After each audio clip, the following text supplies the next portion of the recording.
चिराग पासवान अब लगता है बिहार में बड़ा खेला करने वाले हैं। खेला क्या होगा उसके बारे में उन्होंने बताया, क्योंकि जिस तरीके से अचानक वो दिल्ली से बिहार आते हैं, कैबिनेट मंत्री हैं, केंद्र में मंत्री हैं और वो बिहार आते हैं, तो ये लगा कि शायद कोई ऐसी बात होगी, उनका कोई अनौपचारिक दौरा होगा। लेकिन राज्यपाल से मिलते हैं, आरिफ खान से मिलते हैं, मुख्यमंत्री नीतीश कुमार से मिलते हैं।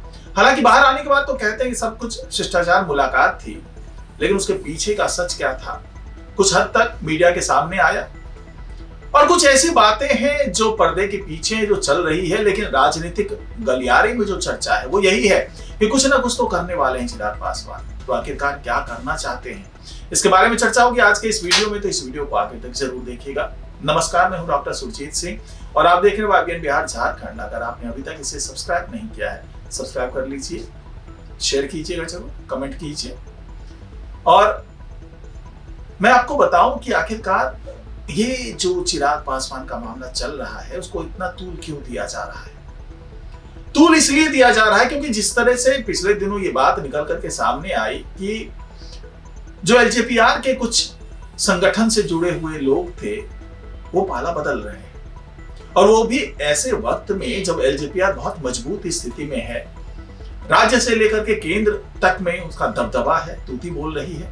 इसके बावजूद अगर कोई नेता पार्टी का दामन छोड़ करके, और उपेंद्र कुशवाहा की पार्टी जैसे मतलब कमजोर पार्टी कह लें इसको, RLM, वहां पहुंच रहे हैं बड़े नेता, दिग्गज नेता, तो जाहिर सी बात है कुछ ना कुछ असंतोष तो है ही। तो इसी असंतोष को शायद समझना चाहते हैं चिराग पासवान, उसकी समीक्षा करना चाहते हैं, और उन्होंने ऐलान कर दिया कि अब LJPR के राष्ट्रीय से लेकर के राज्य स्तर तक के संगठन में बदलाव किए जाएंगे। अहम पदों पर हो सकता है कुछ नए लोग आए या कुछ पुराने लोगों को नई जिम्मेदारियां दी जाए, लेकिन कुल मिलाकर के पूरे संगठन स्तर पर ये तमाम बदलाव होना तय है। अब सवाल ये उठता है कि इनके संगठन के अंदर बदलाव हो रहा है, तो इससे मैं ऐसा क्यों कह रहा हूं कि कोई बड़ा खेला करने वाले हैं। तो बड़ा खेला इसलिए करने वाले हैं क्योंकि चिराग पासवान उससे आगे जो कुछ करना चाहते हैं, उससे बात ये समझ में आ रही है कि उनके निशाने पर तेजस्वी यादव, तेज प्रताप यादव, प्रशांत किशोर, ये तमाम जो विपक्ष के नेता हैं वो तो हैं ही, साथ ही कहीं ऐसा तो नहीं है कि उनके निशाने पर CM नीतीश कुमार भी हैं, जबकि भाई NDA के घटक दल हैं सभी। हालांकि पहले से अदावत रही है, 2020 के दौरान ऐसा देखने को मिला था, लेकिन अब तो सब कुछ गुडी गुडी है, सब कुछ अच्छा है, ऑल इज वेल है। फिर ऐसा मैं क्यों कह रहा हूं, तो उसके पीछे भी बड़ी एक जो चर्चा है जो राजनीतिक गलियारे में आजकल चल रही है। क्योंकि नीतीश कुमार, जैसा कि आपको पता ही होगा कि वो एक यात्रा निकाल रहे हैं 14 जनवरी के बाद, वो मतलब खरमास खत्म होने के बाद वो यात्रा पर निकलेंगे, पूरे बिहार में वो दौरा करेंगे, समृद्ध यात्रा निकालेंगे। इसी तारतम्य में अब चिराग पासवान ने भी कह दिया कि वो भी यात्रा निकालेंगे, वो आभार यात्रा निकालेंगे, वो लोगों तक पहुंचेंगे और उनको धन्यवाद देंगे, आभार व्यक्त करेंगे, और हर जिले में पहुंचने की योजना है। 19 विधानसभा सीट तो उनकी है ही, उन विधानसभा क्षेत्रों में जाएंगे। इसके साथ ही और भी कई जिले हैं जहां पर अब चिराग पासवान ने पहुंचने का फैसला किया, यह ऐलान कर दिया है। तो क्या वो कंपटीशन कर रहे हैं CM नीतीश कुमार के साथ, या फिर उनकी योजना कुछ और है। क्योंकि पिछले दिन उन्होंने कहा था कि असम से लेकर के पश्चिम बंगाल, उत्तर प्रदेश, सब जगह वो अब अपने संगठन को बढ़ाएंगे और वहां पर हो सकता है कि चुनाव में शिरकत भी करें, यानी कि NDA में एक बड़ा स्टेक लेने के होड़ में जुटे हुए चिराग पासवान। तो ऐसी स्थिति में जिस तरीके से उन्होंने ऐलान किया है कि मैं आभार यात्रा निकालूंगा, तो उसके पीछे कुछ ना कुछ तो संदेश देने की कोशिश है, और साथ ही ये भी साबित करने की कोशिश है कि उनकी पार्टी प्रदेश स्तरीय पार्टी नहीं है, बल्कि राष्ट्रीय पार्टी बनेगी बहुत जल्दी, और उसकी जमीन वो बिहार में तैयार करना चाहते हैं। अब यहां पर सवाल ये उठता है कि इस रैली के माध्यम से या इस यात्रा के माध्यम से वो तेज प्रताप और तेजस्वी यादव, प्रशांत किशोर को कैसे घेर रहे हैं। तो इस रैली के माध्यम से पहले तो प्रशांत किशोर पर निशाना साध रहे हैं, क्योंकि प्रशांत किशोर भी इसी तरीके से यात्रा कर चुके हैं। पहले हर जिले में पहुंचे थे और लोगों से संवाद किया था, आमने सामने रूबरू हुए थे। तो उन्हीं की तर्ज पर अब चिराग पासवान भी वैसा ही कुछ करते नजर आ रहे। यानी कि अगर कोई भी जनाधार बना है जन स्वराज पार्टी का, तो उस जनाधार को तोड़ने का काम अब चिराग पासवान करने वाले, क्योंकि इससे पहले भी एनडीए की तरफ से ये जिम्मेदारी दी गई थी कि आप प्रशांत किशोर के जनाधार को खत्म कीजिए। तो क्या इस यात्रा के माध्यम से वो उसकी जनाधार को खत्म करना चाहते हैं, या सीएम नीतीश कुमार के साथ उनकी कंपटीशन चल रही है?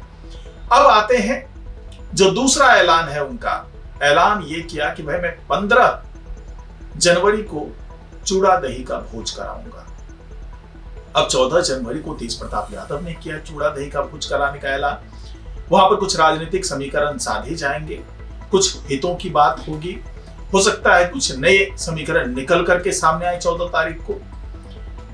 और जिस तरीके से तेज प्रताप यादव ने सभी दिग्गज नेताओं को, चाहे वो पक्ष हो चाहे विपक्ष हो, सब जगह उन्होंने निमंत्रण दिया है, तो उसको देखते हुए ये माना जा रहा था कि तेज प्रताप यादव कोई बड़ा राजनीतिक खेल खेलने जा रहे हैं। ऐसे में 15 जनवरी को चिराग पासवान ने भी दही चूड़ा का भोज देकर के, और निमंत्रण जिस तरीके से उन्होंने नीतीश कुमार को भी दिया, राज्यपाल को भी दिया, और तमाम जेडीयू के नेताओं से मिल रहे हैं, अपने नेताओं से मिल रहे हैं, एनडीए के तमाम जो घटक दल हैं उनके तमाम दिग्गजों से मिल रहे हैं। और ऐसा माना जा रहा है कि 15 जनवरी का भोज तेज प्रताप यादव के भोज के जवाब में दिया जा रहा है। यानी कि अगर कोई समीकरण 14 जनवरी को बनता बिगड़ता है तो उसकी भरपाई 15 जनवरी को कर ली जाएगी, यानी कि डैमेज कंट्रोल कर लिया जाएगा। शायद इसी फिराक में चिराग पासवान ने ये दही चूड़ा का भोज दिया है। ये भी हो सकता है कि केंद्र से उनको कुछ निर्देश भी मिला हो कि भाई नजर रखिए, क्योंकि ये खुद को पीएम मोदी का संकट मोचन तो कहते ही हैं। तो ऐसे में अगर उनको कोई निर्देश मिला हो, इससे भी इनकार नहीं किया जा सकता है। और उसके बाद उन्होंने तेजस्वी यादव पर भी जिस तरीके से प्रहार किया, जिस तरीके से तमाम बातें की तेजस्वी यादव के बारे में, और साथ ही ये भी कह दिया कि भाई जिस तरीके से ये कहा जा रहा है कि मैं दल बदल कराने में लगा हुआ हूं, दलों को तोड़ने में लगा हुआ, तो ये सच नहीं है, क्योंकि मैं इस दर्द को समझता हूं, मेरे साथ भी ऐसा हो चुका है। तो इस दर्द को समझता हूं, इसलिए मैं इस बात का पक्षधर नहीं हूं कि किसी दल को तोड़ा जाए, किसी पार्टी को तोड़ा जाए। लेकिन अगर कोई विधायक खुद ही संतुष्ट ना हो, और संतुष्ट इसलिए नहीं क्योंकि पार्टी के जो आला कमान है वो उनके हिसाब से नहीं है, पार्टी आला कमान छोड़ करके भाग रहे हैं मैदान को, तो ऐसी स्थिति में अगर कोई विधायक असंतुष्ट होता है और वो उनके संपर्क में आता है, क्योंकि दावा किया चिराग पासवान ने कि उनके संपर्क में कांग्रेस से लेकर के आरजेडी के तमाम विधायक हैं। इससे पहले उनके मंत्री ने भी किया था, संजय सिंह ने भी कहा था कि हमारे संपर्क में ढेर सारे विधायक हैं महागठबंधन के। तो ऐसी स्थिति में चिराग पासवान ने कहा कि भाई हम तोड़ने के पक्षधर तो नहीं है, लेकिन अगर कोई विधायक अपने पार्टी के नेताओं से असंतुष्ट होकर के आता है तो हम उसका स्वागत करेंगे। यानी कि एक तरीके से उन्होंने खुला निमंत्रण दे दिया है। और ऐसे में ये माना जाता है कि जब पार्टी का शीर्ष नेतृत्व तो बिहार में मौजूद हो, यानी कि खुद आला कमान चिराग पासवान अगर बिहार में मौजूद हो, तो उनकी मौजूदगी के कारण हो सकता है कि कई जो विधायक हैं, जो बड़े नेता हैं, वो दल बदल कर लें, और खरमास भी खत्म होने वाला है। 14 तारीख को खरमास खत्म हो जाएगा, और उस दौरान चिराग पासवान यहाँ मौजूद होंगे, तो क्या वो कोई बड़ा खेला करने वाले, यानी कि उनकी मौजूदगी में सब कुछ होने वाला है। चाहे कांग्रेस की बात कर लें, चाहे आरजेडी की बात कर लें, तो हो सकता है कि इनके तमाम विधायक चिराग पासवान की मौजूदगी में अपना पार्टी छोड़ करके इनकी पार्टी में पहुंच जाए।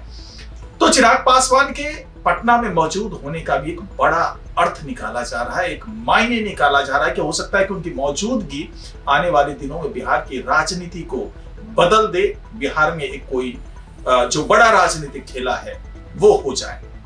तो देखना है खरमास खत्म होने के बाद चिराग पासवान के इन बयानों से, उनके इन ऐलानों से कितना बदलता है बिहार का ये जो सियासी संग्राम है, जो बिहार की राजनीति, उसमें कितना बदलाव आता है। इंतजार करते हैं तब तक के लिए। आज की रिपोर्ट में फिलहाल इतना ही। नमस्कार।